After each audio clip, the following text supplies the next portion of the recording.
in 1959, and I felt the fear of 400 the former laugh, the bitter laugh. Over the last few months, we've had the Occupy movement. We've got Occupy Rome, Occupy Wall Street, and we're here today at London St. Paul's. People physically occupying locations, making demands and demanding change. What are their demands? How do they hope to achieve that change?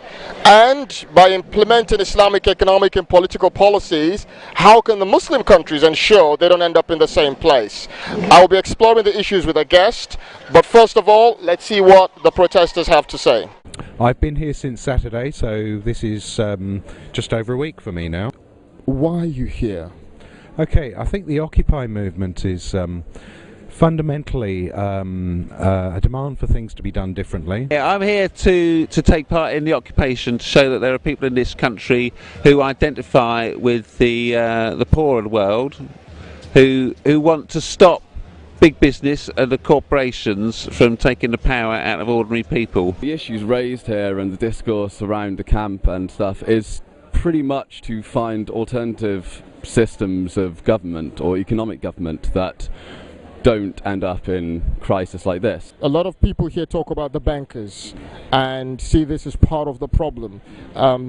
People would say surely banks are needed and there will be a trickle down of the wealth that few wealthy bankers accrue, and it will, this aids the economy. I mean, you just have to really look at the evidence, the hard evidence, to realise that that's actually just not the case. We do need bankers, but we need a regulated finance system. But even that is not enough. I mean, if you look back through the last 100 or so years of history, we have regulations at each crash, and capitalism finds a way to circumvent or transcend these regulations and to, for bankers and capitalists to behave irresponsibly again.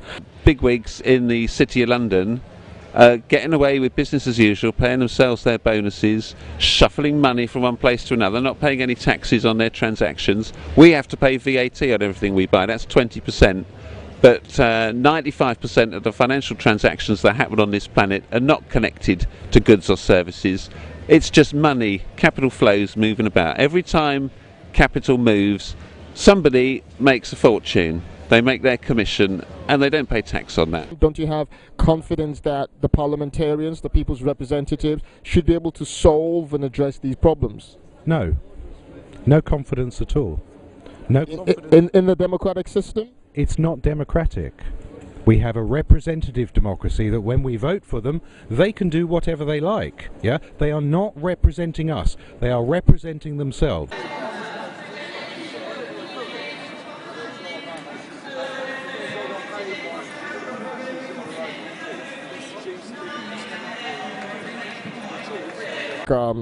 What's the reaction of the wider public to the movement here and you camping out here? Well, it's a very polarised reaction. I mean, a lot of people walk by without giving a second thought, I'm sure. I've had a vast number of people coming up saying, what a fantastic job we're doing. But on the flip side, there are a lot of people who have hostility to us. I mean, people come into the camps to cause trouble at night. I just don't think that a lot of people really think about the kind of system that we're living under and what this protest represents. Are you saying that capitalism, the current economic order, needs reforming or it needs changing? Well, I think it needs radically changing to allow ordinary people to look after themselves and create their own economy free of the global economy. Where do you see this going? Well, I hope that some of the principles that are being applied here will be taken on board by people elsewhere. That this actually becomes, it's scruffy around the edges, it's a load of tents. We're not advocating people live in, the middle of towns and cities in tents, but some of the principles that are actually being applied here can be taken as useful to make changes that are necessarily in every community across the country. What we do need, I think, is a proper manifesto soon about what our demands are for the government and, regarding the City of London Corporation. But we don't have, I'm not sure if we have a formal sort of manifesto that outlines those points yet. The issue of people influencing legislation, a banker giving money to a politician to make laws which helps his business, taxation, what are the taxation policies? Are those fixed? What are the means of collecting revenue in the Islamic Khilafah state? Are those fixed? Are those things fixed, or are those things flexible for the Khalifa or whoever's in charge to legislate to aid his banker or influential friends?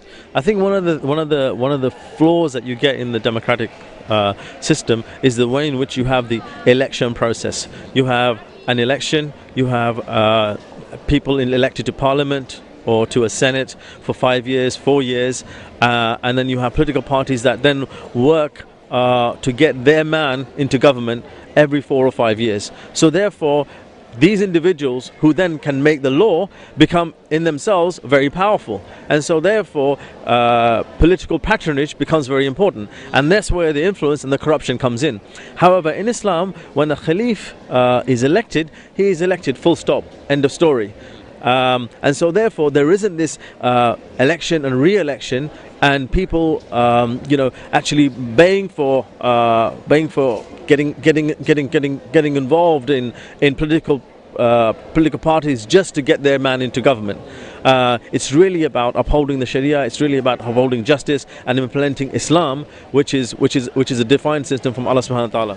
And because we're saying the system is defined, its principles are defined. What is taxation? We have taxation on wealth, not on income, for example. That means a corporate backer can't come in and say, we need to invent some new tax. Here in the UK, people pay road tax. What other taxes we pay here? Yeah, it's a huge number of taxes we pay here. And, I think some of the protesters here talked about income tax and VAT and road tax or various taxes that people pay. And that tax is, taxes on people who have hardly any income at all. So whether you have zero income or you have 10 million income, we all pay the same 20% tax. Now that's hugely regressive. That's huge injustice on the people. In Islam, there is no income tax, there is no expenditure tax, there is wealth tax, and only the people who have wealth will obviously pay the tax. So the poor who don't have any wealth will not pay the tax. Anybody who has an income will not pay the tax on their income. So you can see that inherently it is just. It doesn't take the wealth away from the people, and when it doesn't take the wealth away from the people, it means that they have more to spend, more within which they can create demand for goods and services, which helps production, gets people in employment, creates jobs and growth. So you see a system which is based upon the real economy, expanding the real economy, and then the government has to ensure through the workings of the Bayt al-Mal to make sure that the wealth is distributed, so it doesn't get confined to the hands of a few elite, a few merchant bankers who then hold it amongst themselves and do not allow it to circulate. Let's explore that, because one of the issues that came up again and again speaking to protesters here and elsewhere is they feel that there's huge inequality, that there is a small section of fabulously wealthy people who are able to stash away that wealth and benefit from it, depriving society of it. Firstly, in Islam, are we against people getting wealthy? No, absolutely not. Absolutely not. We know from Islam that there were certain individuals, certain Sahaba that were very wealthy, and it's not the amount of wealth you have, but how you get to that wealth. How did you accumulate it? How do you spend it? How do you utilize it? And that's where the legislation of Allah Subhanahu wa Taala comes in. So if you acquired it in a halal way through halal mechanisms, there's no problem in having wealth at all. This idea that you have the small few is very pervasive throughout the West. We see that there's huge amounts of there's a huge amount of wealth in the Western world, but there's a huge amount of people who are not happy with this because the wealth hasn't really trickled down, and that's because in terms of two principal mechanisms, interest and taxes, actually means that wealth is siphoned away from the people and to individuals or to a select elite or to the government, and actually doesn't actually benefit the people. So really, if wealth is siphoned away and kept away, what principles, in the new Egypt, in the new Tunisia, we want change, and we advocate the implementation of the Islamic Khilafah system with new economic principles. How does it ensure wealth circulates? Okay, firstly, this idea of interest is haram in Islam. Okay, firstly, and secondly, the taxes are very clear and very defined and limited in nature. So if you don't have an interest-based system, you actually have wealth circulating within the economy. There's no point stashing your wealth away in the bank in the hope that you will earn 5% interest every year. Or that's if you're lucky. It's 2% now or 3%, whatever it is. At the moment, it's very low. But if the wealth is not being siphoned away, then it has to be invested. So individuals who have the wealth will then invest it in business, will then spend it. And if you invest it, you create jobs because it's providing manufacturing, it's providing plant and machinery, it's providing all of these things. And if you spend it, you're creating a demand for goods, which means that people need to be employed to produce those goods or produce those services. So again, it goes into the real economy, makes the real economy expand, makes the real economy grow, and that will then provide jobs and employment for people, which then gives them spending power. It sounds very vibrant compared to what we see in Egypt and Tunisia, where there's a lack of jobs, and this is one of the complaints people had when they rose up, and one of the complaints people here in those Occupy movements are also having at the same time. Yeah, absolutely. We had in the Muslim world a select few oligarchs, you can argue, who ruled with the ruling families, and they're the ones who benefited. There was no jobs, there was no growth.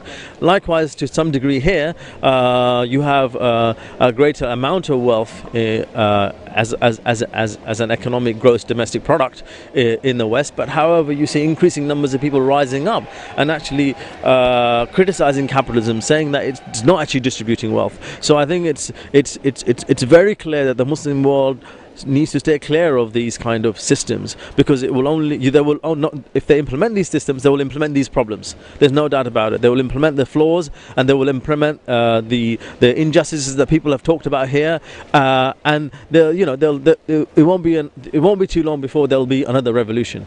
So there are some people marching, which people can hear. There's the demonstrations going on around us. Inshallah, keep watching the show.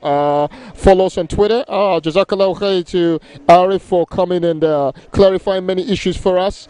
And this is me signing off outside the Occupy protest at St. Paul's in London. Assalamu alaikum.